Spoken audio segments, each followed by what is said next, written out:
Hey guys, I'm Morella and welcome back to my kitchen. A few weeks ago, I posted in my Instagram stories a little video showing a crusty bread I made that day.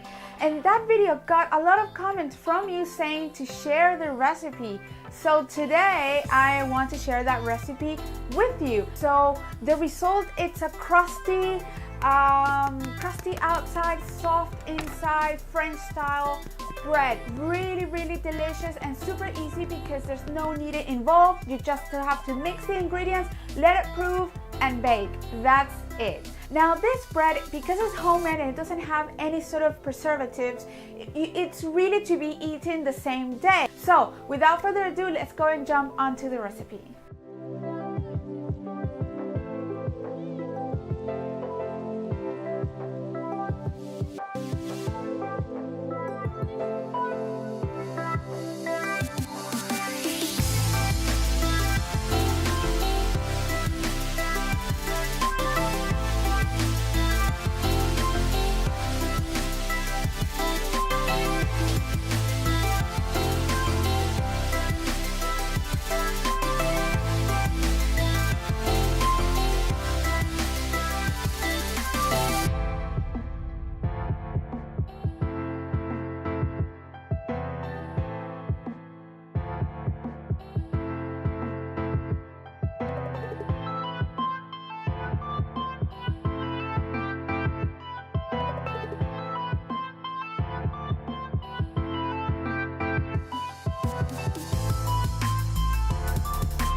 If you want to see a specific recipe, when you want to see a recipe, just leave your comments below and I will be more than happy to get that recipe and put it on the channel for you.